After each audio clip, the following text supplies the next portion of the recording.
Greetings, programs. Welcome to episode 36, Why Conservatives Hate Climate Change. So, thanks to Greta, climate change and conservatives are in the news. So rather than comment about Greta specifically, which other people have done better than I can, or the people treating her like shit, which other people have done better than I can, let's talk about why various types of conservatives are so upset about climate change. So, what do we mean by conservative? Now, generally, I will be talking about the American Grand Old Party, otherwise known as the Republicans. Elsewhere in the world, conservative parties are different. They are actually conservative in outlook and less like Disney villains or cartoon henchmen. And there is nothing wrong with their conservative mindset.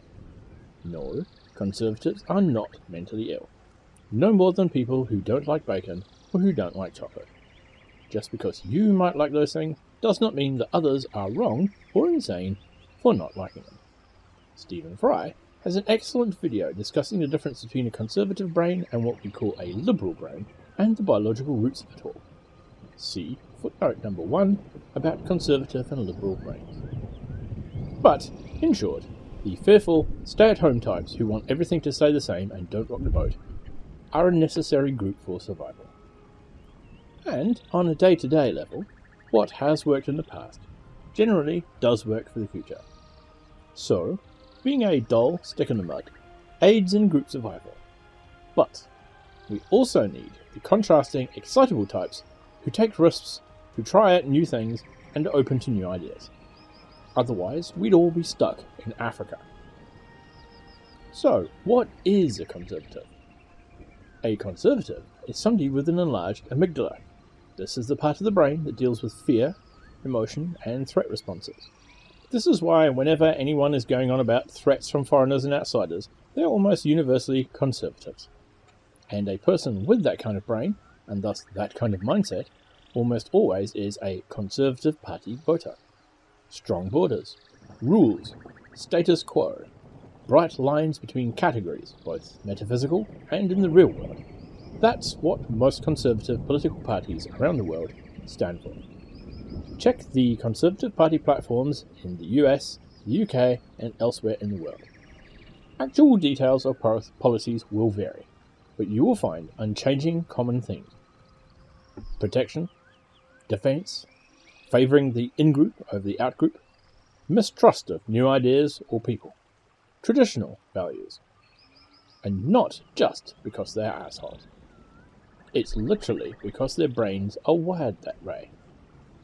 You have no control over what sort of brain you have, any more than you do over how tall you were born, whether you're gay or straight. And if a conservative brain is sending out worried vibes or even panic signals every time a foreign face appears, or any change that threatens the status quo shows up, what do you expect the owner of that brain to do?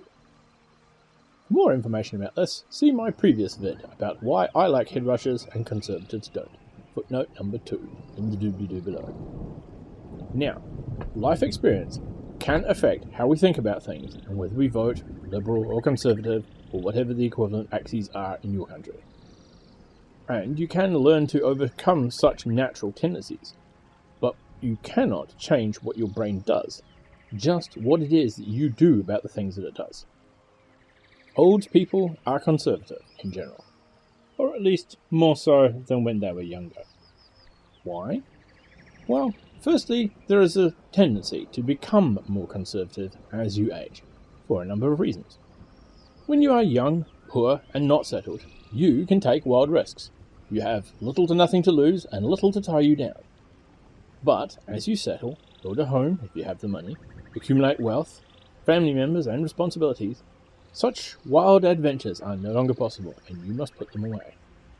Also, if there are large-scale changes, they are liable to impact what you have built, and thus can be seen as a threat. This is why conservative policies around money almost always favour the rich and the settled, the status quo. This is why, for the majority, getting those things makes you more conservative, and over time, it might even change your brain. Also, as you age, you have less physical ability to bounce back from injury, and less physical ability to undertake hair-raising adventures, which means the world itself is now more of a threat than it used to be. This also gives a more conservative approach to life on a purely biological level. So, how does all this tie into climate change?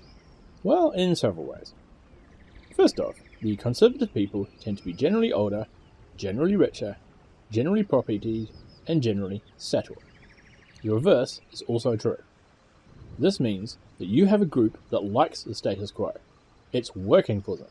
They are doing okay with things as they are right now. Any massive change is liable to cause problems, given that they are good with the way things are right now. So they don't want massive changes. And secondly, there is guilt. Take Greta, for example. She is young. She is in no way at all responsible for the state of the world as it is today. But older people are.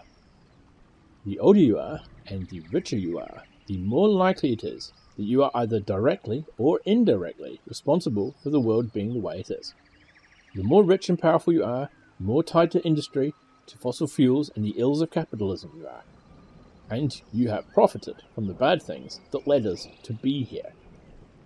And if you are somewhat or wholly responsible for the mess, then it falls on you to do something about it. So psychologically, for your own peace of mind, and when other people are looking at you, it is more in your interest to distance yourself from the mess. And the most noticeable part of that mess right now is climate change, which means that it is literally in the interest of the conservative mind to either downplay climate change, disclaim all responsibility for it, or to pretend that it doesn't exist. Why? Well, it's a lot like explaining privilege to someone. If a cis-het white guy understands and accepts the idea of straight white male privilege that exists in most places in the West, then they might have to change their behavior, or accept some changes. But if they insist that none of it is real, then they can keep doing what they're doing and not feel guilty for doing better than they would have if they were not cis, het, white, and male. Which is also often why talking about privilege, or talking about climate change, makes people angry. Because by bringing it up, you are pricking someone's conscience, which is also why vegans, pacifists, and animal rights activists frequently annoy people. No, it's not just because they are preachy, it's because by existing, they are showing that there is another way to be, and that the person's conscience is likely pricking them that maybe they should be doing things differently. And people do not like that feeling. The cognitive dissonance that the person has between I am a good person and good people do not do the things that I do causes discomfort. And people who are made to feel uncomfortable often take out their discomfort on those they see as responsible for making them feel bad. For an in-depth look at this, see Innuendo Studios' short series dealing with Gamergate and the mentality of privilege and those involved. See footnote number 3, Why Are You So Angry? So, to sum up, the conservative mind has a vested interest in not being responsible for acknowledging the climate change, because they would then bear the responsibility for dealing with it, for paying back some of the wealth that they gained in the process of causing it. They feel cognitive dissonance between their actions and the conservative values of taking responsibility for one's actions. It is in their material interest to deny the reality of climate change because of the disruption to the status quo that dealing with it would cause, and they are profiting from the status quo. And if they face the existence of it, they would have to accept some level of responsibility and guilt, and people tend not to like that. Added together, it's no wonder that the extra emotional mind of the conservative, which is much more sensitive to threats and emotions like fear, would not want to face the reality of climate change. So, they deny it. Or they say, sure, climate change is happening, but we didn't do it. Why? Because then it's not our fault, and we, they, bear no responsibility for it, or to do anything about fixing it. And the same goes if it's not actually happening, which is why they claim it's not happening. The facts, however, do not care about their feelings.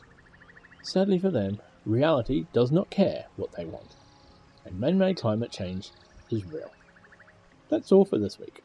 Tune in next time for something else. Bye for now.